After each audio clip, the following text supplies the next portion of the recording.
Secretary of War Pete Hegseth went to Iowa. Why? Because this fool thinks he's going to run for president. Oh my God, what an idiot. We'll talk about that. He was going to go earlier. Why did that get delayed? Oh, well, that one's a doozy too. Anna, tell us the whole story. Well, we'll get to his delayed trip in just a moment, but the Washington Post put out an exclusive today where they spoke to individuals close to Pete Hegseth who are under the impression that this embarrassing failure and stain on our country is genuinely considering a presidential run in 2028. I mean, it's shocking how delusional that is. It's hard to believe it, but let me give you the details as reported by the Washington Post. So these are officials close to Hegseth. The officials say that Hegseth wanted to visit Iowa because it is a presidential testing ground and it's a clear sign of his presidential aspirations. And this isn't the first time that we've heard buzz about how Hegseth is potentially going to run for office, not necessarily for president, but in 2025, it was reported that he was mulling a run for governor. So Hegseth has privately discussed the idea of running for political office in 2026 in Tennessee. One of the people said Hegseth was serious, not simply spitballing ideas. So another person, and you could take this with a grain of salt if you'd like, because of some of the other things that have come out about him in recent months that kind of make him a little less trustworthy, if you ask me. But Michael Wolff speculated that Hegseth wanted to run for president earlier this year. So I'm gonna pause for comment because when I think about the epitome, the best representative of unearned confidence, I can't help but think of George W. Bush. But if Hegseth is genuinely thinking about running for president, he takes the cake by a lot. Yeah, so along those lines, Governor Ann Richards, former governor of Texas, Democrat, believe it or not, used to happen back in the day, had a great line about George Bush. She said, he was born on third base and thought he had a triple. And I've used this line before about Trump, but you could use it about Hegseth as well. He was born on third base and thought he kicked a field goal. Like these guys are utter fools. So look, what constituency does Hegseth have? So he thinks he's gonna go for the rah-rah Secretary of War, more war in the Middle East. Are you serious? That's polls at like not even 12%. And also in the Republican Party, remember the Republicans are still pretending to be anti-war as they're in the middle of all of these wars. That's hilarious. It is hilarious. So, but how are you going to have enough votes? So, I have a different theory, Anna. My theory is that Israel's flooding the zone. They're like, what if Rubio loses? Well, then we got to have Hegseth, and besides which, okay, maybe one of these guys win, but even if they don't, they got to be in the next cabinet too in 2028. And remember, Hegseth in his book just praises the IDF over and over again, and he's the one pushing to merge our military technology with Israel's. He's totally owned by Israel, so is Rubio. But as many dogs as they could have in that fight, right? And it's a logical thing to do. And so I think his handlers are telling him to run. Well, you know what's amazing is the Israelis and US-based Zionists are absolutely terrified that JD Vance is a viable candidate on the Republican side, of course, in the next presidential election. And they have deluded themselves into thinking that JD Vance is genuinely an anti-war figure who would turn his back on Israel. Yeah, so I have a little bit different theory on that. So yes, they are definitely against JD Vance. They are, right? So now, does that mean JD Vance is a good guy? No. And does that mean he didn't take money from the Israeli lobby? No, it doesn't mean that. No, remember, the Israeli lobby cannot tolerate even 1% dissent.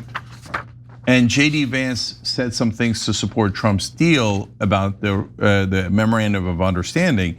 Now, he was BSing, it wasn't real, but he wanted to sound anti-war so he could actually win a Republican primary in 2028. Right. So he can come back and say, well, now remember, I was the one that challenged the Israelis, etc.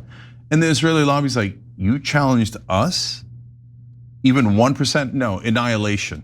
No one is allowed, because they think that if their sense of being invincible will be shattered if they don't politically decapitate anyone who has ever questioned them publicly. So that's why JD Vance on the outs, and they're like Rubio and Hegseth, and by the way, they'll bring in Pompeo, another guy who is 100% Israeli asset. Okay, they might even bring Huckabee in. That'll be hilarious. Ted Cruz is definitely coming in. So forget Huckabee. Those are, including Pompeo, 4 definite Israel first guys who will definitely run for president. They're just trying to increase their odds. I mean, Pompeo has the charisma of a 2x4. Like I can't. No, 2x4s are much more charismatic. Fair, because they more can entertaining. scare you, they could provoke emotions, etc. Pompeo is just cardboard.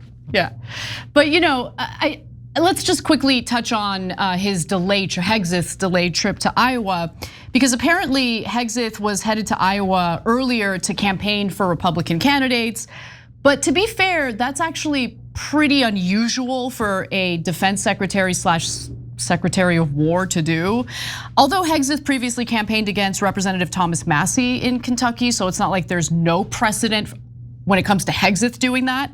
And about that Iowa trip that was delayed, Hegseth was supposed to appear at a political rally and fundraising event for Republican Congressman Zach Nunn as he seeks re-election. But the trip was postponed because, would you look at that? Several US soldiers from Iowa were killed in the Iran war that were fighting at the behest of the Israelis. So it wouldn't have been a good look for him to show up to Iowa when few people from Iowa, soldiers from Iowa, were killed in a war that we shouldn't be involved in. Just think about that for a second, guys. Like, politicians are a different breed than a normal person, right? So he's like, a bunch of guys in Iowa died for Israel, but I want to run for president to help Israel. So I'm just gonna wait a couple of days until people don't notice anymore that we killed them for Israel, and then I'll show up and run for president anyway. Like, it's not like they're not dead. 2 days later, they're still dead.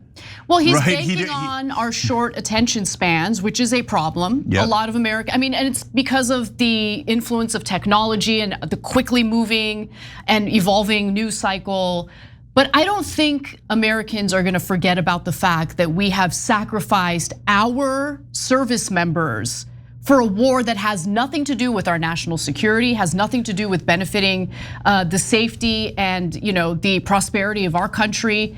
It is a war that's being fought on behalf of Israel and its attempt to build its own empire.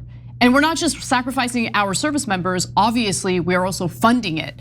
But look, let's just remind everyone who Hegseth really is, okay? Because I think it's worth going over his greatest hits.